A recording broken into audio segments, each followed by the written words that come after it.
All right, let's dive right in. We're talking about one of the biggest symbols of modern health out there, the daily smoothie. You know the one, that vibrant blended drink that pretty much screams, I'm healthy. But is it really the miracle in a glass we think it is? And that's really the big question we're tackling today, isn't it? We're going to peel back the layers on this super popular habit to figure out if it's genuinely doing you good or if there might be some, unexpected catches hiding in your blender. Let's get into it. So first things first, why are we all so obsessed with smoothies? In our crazy busy lives, the smoothie has become this ultimate champion of convenience. It's seen as the fastest, easiest, and tastiest way to get on the health train. I mean, the appeal is pretty obvious, right? It's a full meal you can make in literally 2 minutes. It's an amazing way to finally get all those fruits and veggies in that we're supposed to. You can tweak it for any diet under the sun, vegan, keto, high protein, you name it. Plus, it's sold to us as this perfect tool for weight management and a natural energy kick. On paper, it seems like it's got no downsides. Okay, so let's really build the case for the smoothie. What are the actual benefits that have turned this into a daily ritual for millions of people? What is the promise that has us all firing up our blenders every morning? Well, the list of benefits you always hear about is pretty long and honestly impressive. You're getting this super concentrated blast of vitamins, minerals, and antioxidants. And here's the key thing people always point out. Unlike juicing, which throws out all the pulp, blending keeps all that amazing fiber right there in your cup. And that fiber is absolutely crucial for your digestion, for making you feel full, and, as we're going to see, for your blood sugar. People also link it to better skin and say it's perfect for refueling after a workout. All right, so the benefits, they sound great. But this is where the plot thickens. This is where our story takes a really interesting turn. We have to ask this really basic question, what actually happens inside our bodies when we drink our food instead of, eating it? This is where it gets fascinating. So here's the absolute crux of the issue. The blades in that high-speed blender are doing the job that your teeth evolved to do. And see, chewing isn't just about mashing food into smaller bits. It's the very first signal to your entire digestive system that food is on the way. A smoothie just bypasses that whole critical first step. It's basically pre-chewed. And that one little change, it changes everything. And that brings us to a really important scientific term you gotta know, acellular carbohydrate. See, when you eat a whole piece of fruit, like an apple, all the sugar is neatly packed inside these tiny little plant cells. Your body actually has to do some work to break down those cell walls. But the second you throw that apple in a blender, you're violently rupturing millions of those cells. You've turned it into an acellular carbohydrate. All that sugar is now totally free and ready to be absorbed, instantly. And this chart, wow, it just lays it all out plain and simple, using the exact same ingredients, the exact same calories. On the left, you can see people drink the smoothie more than twice as fast as they eat the fruit salad. But look at the results on the right. The solid food, the fruit salad, crushes the smoothie when it comes to suppressing hunger and making you feel full. Our bodies are just so much smarter at registering solid calories. So why is that? It's because we're short-circuiting something called the cephalic phase response. It's a fancy name, but all it means is your brain and body's prep work for digestion. It's what happens when you see, smell, and especially chew your food.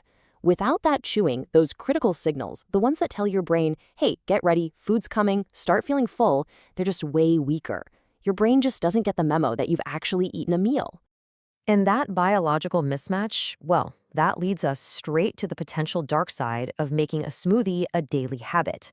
There are 3 big risks we really need to unpack, starting with the one that happens almost immediately after you finish that last sip. I love this quote because it just cuts right to the chase of danger number 1.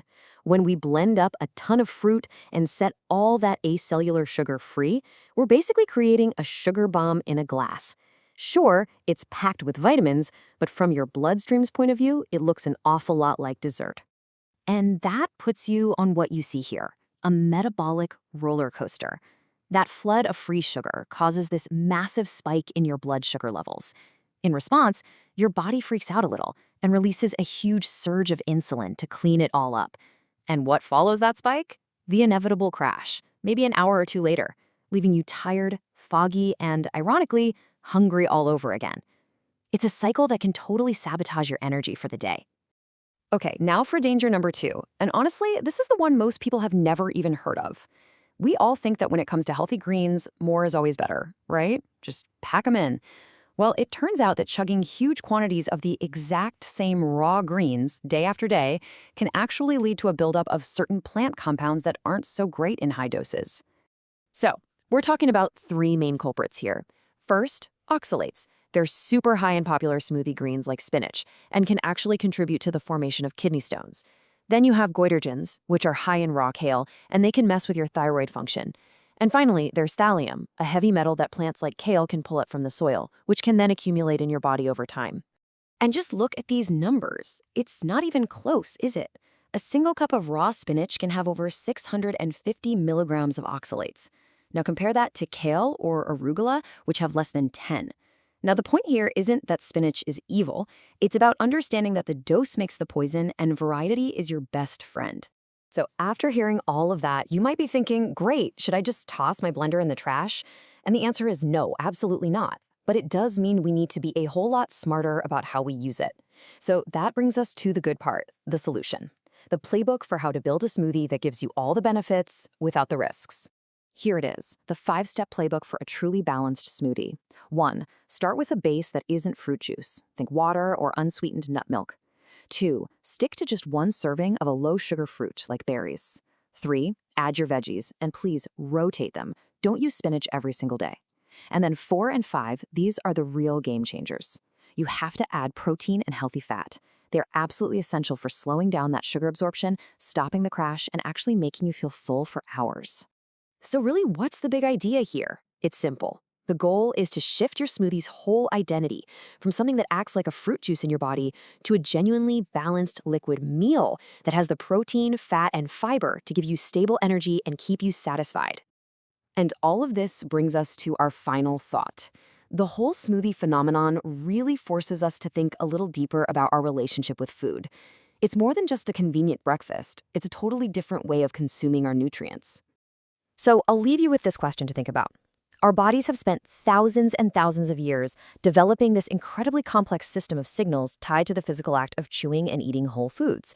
So by reducing our meals to a simple blended formula, are we gaining convenience but maybe losing something more? Like bypassing the ancient wisdom of our own biology? It's definitely something worth chewing on. Thanks for joining me.